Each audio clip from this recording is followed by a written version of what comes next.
تو اللہ تعالیٰ نے جہنم کو سانس لینے کی اجازت دی اور وہ سال میں 2 دفعہ سانس لے سکتی ہے۔ آپ صلی اللہ علیہ وآلہ وسلم نے فرمایا جب بہت زیادہ سردی ہو تو جہنم سے پناہ مانگو، اور جب بہت زیادہ گرمی ہو تو جہنم سے پناہ مانگو، کیونکہ تب جہنم سانس لیتی ہے۔ یہ اس جہنم کا حال ہے جو ویل، جس گھاٹی کا ذکر آپ صلی اللہ علیہ وآلہ وسلم نے فرمایا، اس گھاٹی سے خود یہ جہنم دن میں 70 سے 80 مرتبہ پناہ مانگتی ہے۔ یہ ہے ویل، جس کا لفظ اللہ تعالیٰ نے اس سورہ کے بالکل شروع میں استعمال کیا ہے، اور ایک ہیبت بٹھا دی ہے کہ آخر یہ کن لوگوں کے لیے ہے۔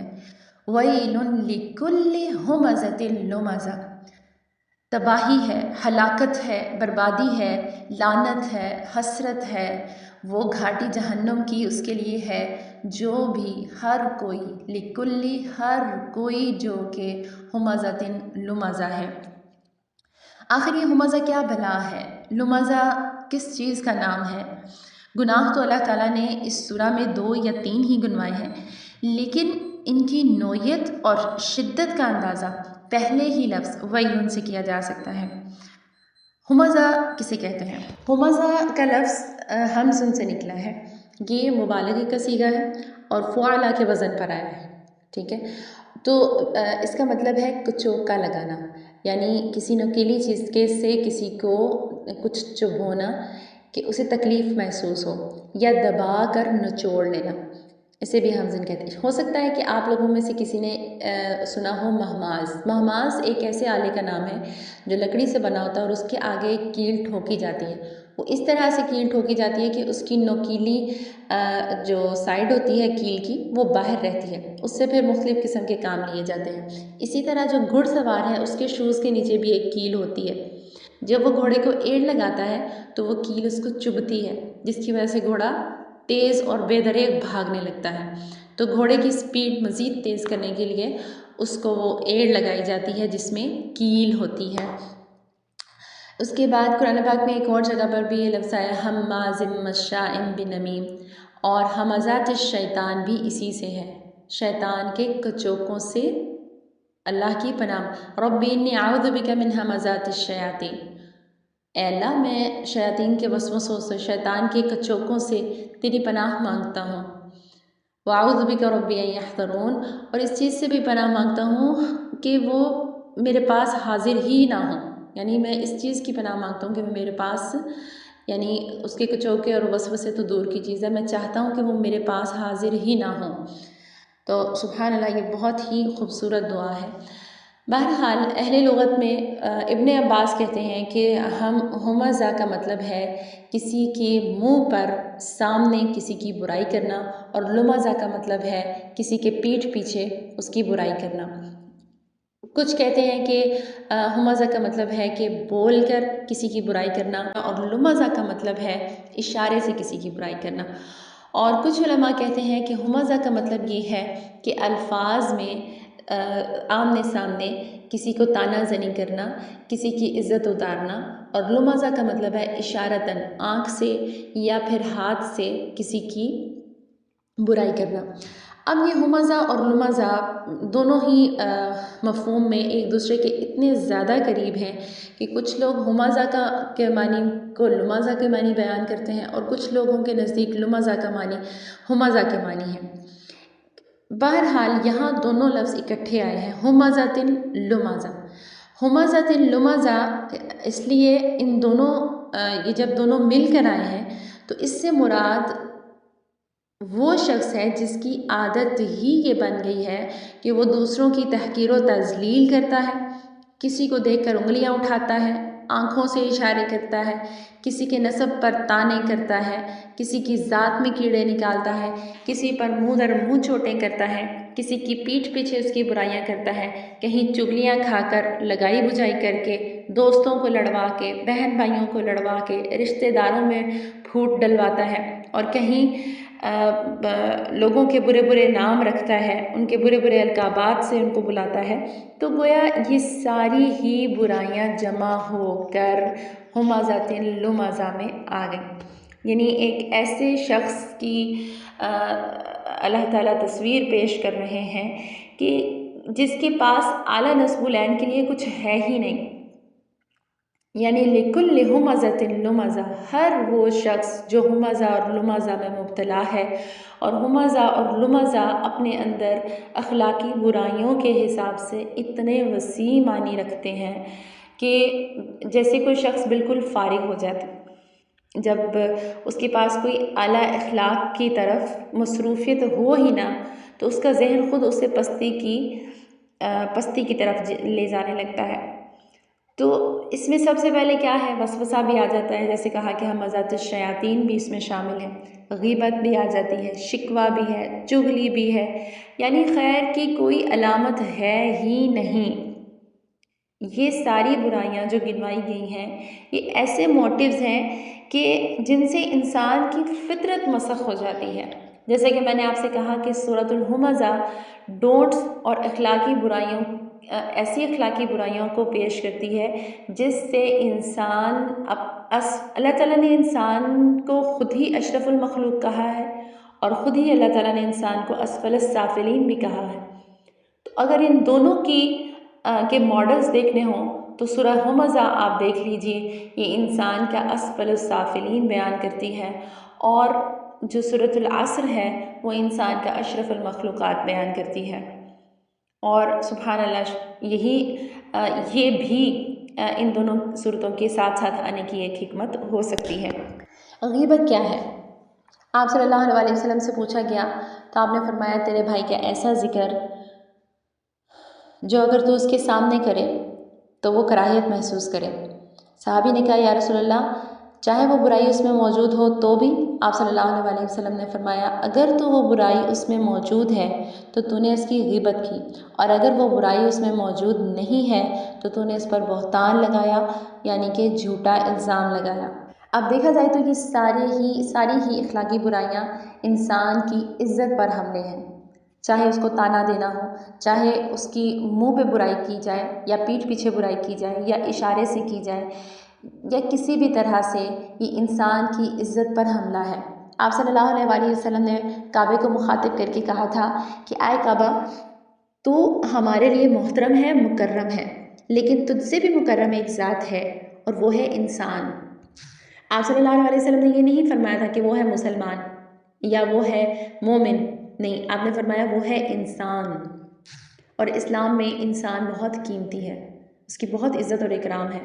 بالکل ایسے ہی اب یہ نہیں کہ وہ انسان کہاں سے کس طرح تعلق رکھتا ہے۔ آپ صلی اللہ علیہ وسلم نے کیا فرمایا تھا، کسی حجۃ الوداع کے موقع پر کسی عربی کو کسی اجمی پر، کسی کالے کو کسی گورے پر کوئی فوقیت حاصل نہیں ہے، فوقیت ہے تو صرف تقویٰ کی بنا پر۔ تو اگر کوئی 1000 کا نوٹ ہے، آپ اس کو پھاڑ کے پھینک دیں اور پھر اس کو ٹیپ لگائیں، وہ کیا ہوگا؟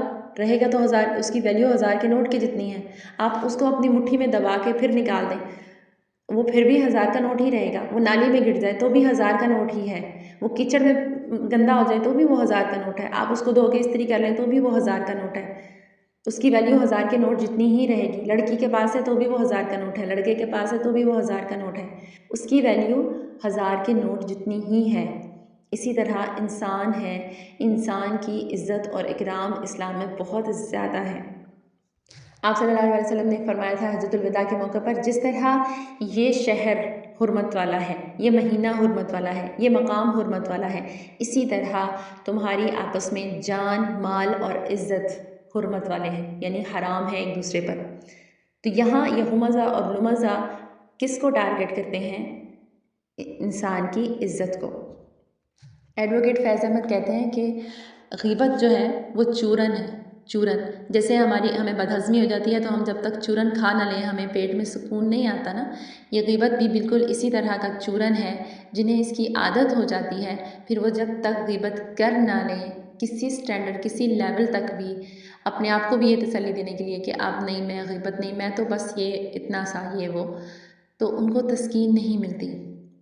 بالکل ایسے ہی یہ یہاں مبالغے کا صیغہ اسی لیے استعمال کیا گیا ہے۔ ابو ذر غفاری رضی اللہ تعالیٰ عنہ مسجد میں اکیلے بیٹھے تھے، عمر رضی اللہ تعالیٰ عنہ ان کے پاس گئے تو انہوں نے کہا کہ آپ ہماری مجلس میں آئیے۔ ابو ذر غفاری نے کہا مجلس عمر آپ کی ہے تو میں آ جاتا ہوں۔ ورنہ میں نے آپ صلی اللہ علیہ وسلم کو کہتے ہوئے سنا تھا کہ برے لوگوں کی صحبت اور بات چیت سے اچھا ہے خاموشی اختیار کرنا۔ یہ کون کہہ رہے ہیں؟ ابو ذر غفاری، جن کے بارے میں آپ صلی اللہ علیہ وسلم نے فرمایا کہ جس نے زہد دیکھنا ہو، جس نے زہد سیکھنا ہو، وہ ابو ذر غفاری کو دیکھے۔ اب یہاں اس حدیث میں کیا فرمایا گیا ہے کہ بہتر ہے کہ چپ رہیں۔ دیکھیں، بولنا منع نہیں ہے۔ ایک دوسری حدیث میں ہے کہ خاموش رہنے سے بہتر ہے ذکر کرنا، اور یہ ایک وہ صفت ہے جو انسان کو باقی تمام مخلوق سے افضل کرتی ہے۔ علمہ البیان، اللہ تعالیٰ خود قرآن پاک میں فرما رہے ہیں، علمہ البیان، ہم نے اسے بیان کی صلاحیت دی ہے، یعنی انسان کو۔ پھر اس میں خاص طور پر خواتین، اور ہمارے معاشرے میں خواتین ہی اس برائی میں سب سے زیادہ مبتلا مشہور ہے کہ خواتین غیبتیں بہت کرتی ہیں، اور بات کرنے میں، کلام کرنے میں بھی خواتین بہت زیادہ شوقین ہوتی ہیں۔ اللہ تعالیٰ نے بھی ان کے دماغ کو اسی طرح ڈیزائن کیا ہے۔ آج سائنس بھی بتاتی ہے کہ جو دایاں اور بایاں حصہ جو دماغ ہے وہ دو حصوں میں تقسیم کیا گیا ہے، ایک دایاں حصہ ہے اور ایک بایاں حصہ ہے، اور جو درمیان والا حصہ ہے وہ مرد کا نیوٹرل رہتا ہے۔ یہ اس وقت کام کرتا ہے جب اس نے ہنگامی حالات میں کوئی فیصلہ لینا ہو تو اس کا وہ حصہ ایکٹیو ہو جاتا ہے، لیکن عورت کا وہ حصہ ہر وقت ایکٹیو رہتا ہے، اور وہ ایک ہی وقت میں تقریباً 70,000 الفاظ اپنے اس کے ذہن میں آ سکتے ہیں، یا وہ ایک ہی وقت میں 70,000 الفاظ سوچ سکتی ہے۔ تو اتنا ایکٹیو اس کا دماغ ہوتا ہے۔ تو کیوں نہ اللہ تعالیٰ کی اس نعمت سے، جس کی وجہ سے اللہ تعالیٰ نے ہمیں باقی تمام مخلوق پر فضیلت دی ہے، اسے بہترین جگہ پر استعمال کیا جائے۔ اور یہاں یہ ہمزہ اور لمزہ زبان کا بہترین استعمال ہے۔ ہر چیز کی، ہر مخلوق جو اللہ تعالیٰ نے پیدا کی ہے اس کا شر بھی ہے اور خیر بھی ہے۔ آپ یہ سمجھ لیجیے کہ اس زبان کا اگر خیر آپ استعمال کرتے ہیں تو آپ احسن المخلوق بن جاتے ہیں، اور جب اس کا شر استعمال کرتے ہیں تو آپ اسفل السافلین بن جاتے ہیں۔ آپ نے کئی بار سنا ہوگا کہ انسان سب سے جلد جس چیز کی وجہ سے آزمائش میں مبتلا ہوتا ہے وہ اس کی زبان ہے، اور ہو سکتا ہے کہ آپ نے اس کو آزمایا بھی ہو۔ میں خود اس کو آزما چکی ہوں۔ ایسا ہوتا ہے کہ انسان کی زبان سے کوئی لفظ نکلا نہیں، یا تو ناشکری کا، یا شکوے کا، یا کسی کے لیے حقارت آمیز الفاظ کا، کہ وہ بہت ہی جلد ان الفاظ کی وجہ سے کسی آزمائش میں ضرور مبتلا ہو جاتا ہے جو اس کے ان الفاظ کی عکاسی کر رہا ہوتا ہے۔ اسی لیے تو آپ صلی اللہ علیہ وآلہ وسلم نے فرمایا تھا، تم مجھے دو چیزوں کی ضمانت دو، میں تمہیں جنت کی ضمانت دوں گا۔ ایک وہ جو تمہارے دو دانتوں کے درمیان ہے، یعنی زبان، اور ایک وہ جو تمہاری دو ٹانگوں کے درمیان ہے، یعنی شرمگاہ۔ تو ذکر پہلے کس چیز کا ہے؟ پہلے زبان، اس کے بعد شرمگاہ کا ذکر ہے۔ اسی طرح ایک اور حدیث میں ہے، المسلم من سلم المسلمون من لسانہ و یدہ، یہاں بھی پہلے ذکر زبان کا ہے۔ مسلمان وہ ہے جس کی زبان اور ہاتھ سے دوسرا مسلمان محفوظ ہے، اور مہاجر وہ ہے جو ان کاموں کو چھوڑ دے جس سے اللہ تعالیٰ نے منع فرمایا ہے۔ یہ صحیح بخاری کی حدیث ہے، حدیث نمبر 10۔ لیکن ہمارا رویہ کیا ہوتا ہے؟ ہمیں قرآن پاک نے جس سنگین جرم، اب ان آیات کو دیکھیں کہ یہ کس لفظ سے، ویل سے شروع ہو رہی ہیں۔ اللہ تعالیٰ کے نزدیک اس کی نوعیت اور اس کی شدت کتنی زیادہ ہے، اور ہم اسے کتنا نارمل سمجھتے ہیں۔ اللہ تعالیٰ اسے ایک سنگین جرم بنا کر ہمارے سامنے پیش کر رہے ہیں کہ یہ ایک بہت ہی خطرناک اور سنگین جرم ہے، ویل ہے اس کے لیے جو یہ کام کرتا ہے۔ اور ہم اسے ٹرینڈ کہہ لیتے ہیں، فن کہہ لیتے ہیں، تھوڑی انٹرٹینمنٹ کہہ لیتے ہیں، ہنسی مذاق کہہ لیتے ہیں۔ آج کل کے اتنے پریشان دور میں اگر ہم تھوڑا ہنس لیں گے تو کیا ہو جائے گا، اور اس کے لیے ہم اسی طرح کی اجتماع، تو ہمارے جو مجلس ہیں ہماری، وہ تو چلے غیبتوں سے اور تانا زنی سے اور ایک دوسرے کے عیب اچھالنے سے پہلے ہی مشہور تھی۔ اب ہماری تنہائیاں بھی اس سے پاک نہیں ہیں۔ ہمارے موبائل ہوتے ہیں، اور جن میں ہم اسی طرح فیس بک پہ، ٹک ٹاک پہ یہ ریلز چلتی ہی چلی جاتی ہیں، جس میں کبھی کسی رشتے کو تانا دیا جا رہا ہوتا ہے، تو کبھی کسی خاص شخص کا نام لے کر اس کی نقل اتاری جا رہی ہوتی ہے، کبھی کسی خاص رشتے کے بارے میں برائی پھیلائی جا رہی ہوتی ہے، اور کبھی کسی کی نقل اتاری جا رہی ہوتی ہے، کبھی کسی کا نام بگاڑا جا رہا ہوتا ہے، اور ہم اسے فن کہہ کے ایک نارمل چیز لیتے ہیں جو ہماری نسلوں میں آہستہ آہستہ انجیکٹ ہوتی جا رہی ہے۔ تو ہم نے برعکس کیا، اللہ نے اسے سنگین جرم کہا، ہم نے اسے فن بنا دیا۔ تو ہمارا یہ رویہ قرآن کے ساتھ یہی تو ہماری ہدایت کی راہ میں رکاوٹ بن جاتا ہے، پھر ہم بار بار اس کام پر اصرار کرتے ہیں۔ جیسے سورہ یاسین کی مثال میں دیا کرتی ہوں کہ اللہ تعالیٰ نے سورہ یاسین میں ہی فرمایا ہے، اے نبی نصیحت کیجئے لمن کان حی، جو زندہ ہے، زندوں کو نصیحت کریں تاکہ جو زندہ رہے وہ ہدایت کے ساتھ زندہ رہے۔ اور ہم نے سورہ یاسین کو خاص کر لیا ہے مردوں پر پڑھنے کے لیے۔